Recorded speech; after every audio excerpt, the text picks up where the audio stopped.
Alrighty then, we're back. Mercy Sports Talk. We're in the building. Appreciate everybody for tapping in. Let's talk about Jermar Jefferson. Will Jermar Jefferson be the third back for the Detroit Lions? Okay, let's get to it. Appreciate the love, support. Share the video. Check out Detroit Lions Talk playlist for more videos like this. Let me know how you like yesterday's or the first video I put up today format. I'm gonna mix that format in more. But it just take a long time to download a short video. So I'm gonna mix that format in with this format. But yeah, right now the Lions don't have a lot of competition at the back of running back. So we know 1A, 1B is gonna be Jamaal Williams and DeAndre Swift. Okay, we all know that. So, really it boil down to Jermar Jefferson not having that much competition because you got Jefferson, Dedrick Mills, the power back from Nebraska.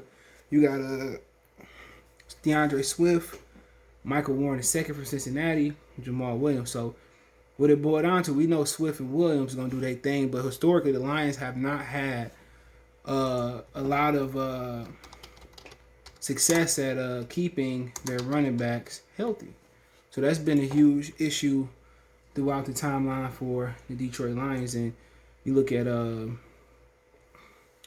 Jamaal Williams, he's fairly been healthy. He's never played 16 games, but started 16 games. So he had 16, 16, 14, 14 of last season. So he's been fairly durable in his limited role in Green Bay. But there's some question there. I wouldn't feel secure of knowing I got two good running backs, okay, durable running backs. And a lot of people, they gloss over that. So right now you got two proven backs. That's gonna be 1A, 1B. But the question is, how happens if somebody get injured? Can Swift carry the load? If Williams get injured, can Williams carry the load? Or Swift get injured? If they both get injured, do you trust Dedrick Mills, Michael Warren, Jermar Jefferson? Because we know Jared Goff is gonna go as the running back go. So if you already gonna have issues at keeping your running backs healthy, you don't have depth there. A lot of people say, well, why would they get rid of Kerryon Johnson? That's a great question but you couldn't count on him no way. But what you getting from a guy like Dedrick Mills is somebody, if you haven't seen his tape, physical. You know what I'm saying? May not be the fastest guy around, but he's physical. And he's athletic for his size. Okay, and he can get down for his running styles. But he get downhill, he can make it happen. That's one thing you like about Dedrick. He can get downhill and he gonna run through you, more likely to run around you.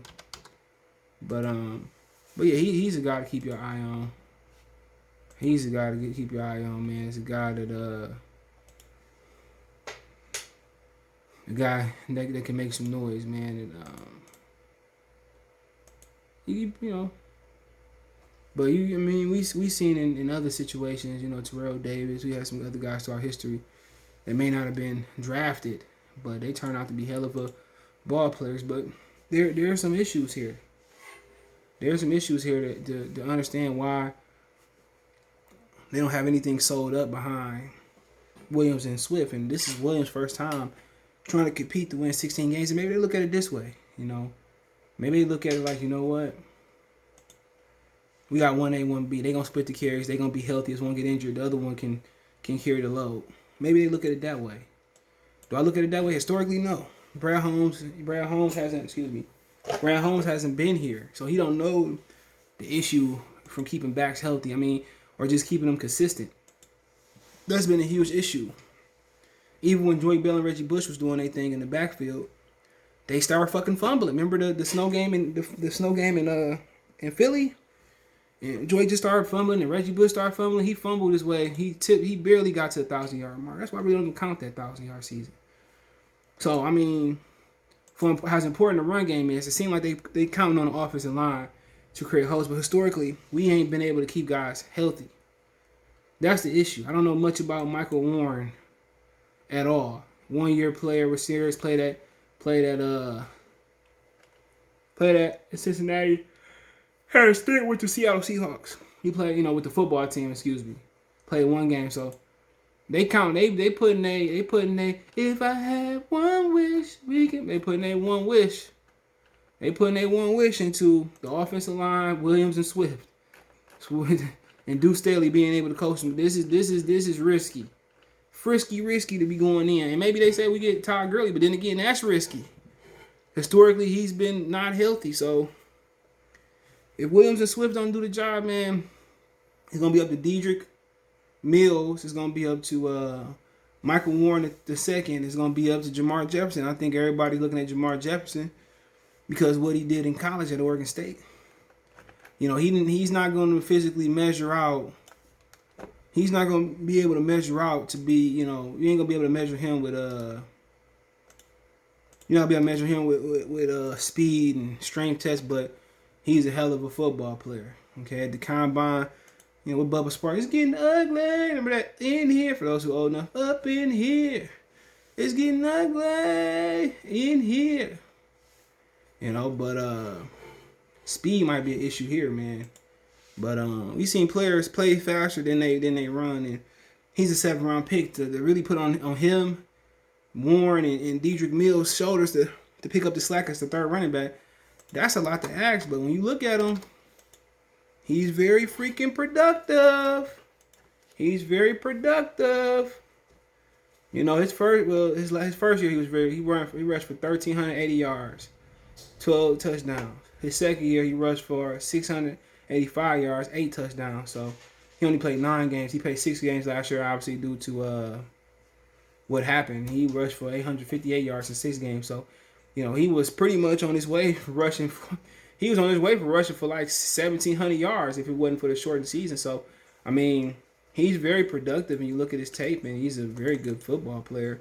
And he might be one of those guys who step his speed up and just know how to play. But this is a lot to ask of a kid to come in. This is a lot to ask for a kid to come in and maybe basically be a starting running back, perhaps, because of the history of keeping running backs healthy. It ain't been good, bro. From Java Best, Kevin Jones to DeAndre Swift himself last year. Jamaal Williams never carried the load either. So this may be a lot of actions of this kid to come in, but like I said, he has tremendous vision. You know, Curtis Martin wasn't the greatest running back. I think that's why he slid to the 2nd and 3rd round. He wasn't the greatest running back, and, you know, that might be his comp. You know, that might be his comp because he got vision. He ain't missing no holes. He ain't missing no holes, man. His vision is his best asset. And he looks shiftier. He looks shiftier than you think he is. You know, that's all you need, the ability to make somebody miss and just be able to play the position. That's all you need, man, the ability. You know, you look, he just got vision. He just got enough of that, whatever that is, to be a really good college running back. He could have been an elite college running back if, you know, this year, if he would have stayed healthy, play a lot of games in the second year, whatever happened. But yeah, whatever it is, he got it. He got it. Whatever that intangible is for him, he got it, man. He got it, man. And if he can make that translate to the NFL with his vision, you know, but I don't think anybody's really expecting him to, nobody's expecting him to really step it up. You know what I'm saying? Nobody really expecting him to step it up in his next level.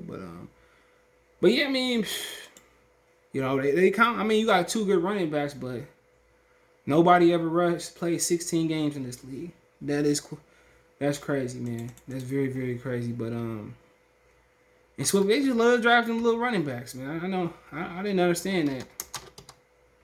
I never understood that. But then again, a running back got a short shelf life. You know, at this point, you know, should they would have kept Kerryon Johnson? Maybe. But you look at the backs, Todd Gurley, Duke Johnson, kind of running backs they already got. You got DeAndre Washington, I think he's been here before. Devontae Freeman, Deion Lewis, Chris Thompson, some older backs. Bo Scarborough, Ito Smith, he's 25. Bo already been here. So, I mean, it's going to be interesting, man. It's just going to get real, real interesting to see. Le'Veon Bell might be their best bet, but he kind of out here burning bridges. London bridges falling, burning down.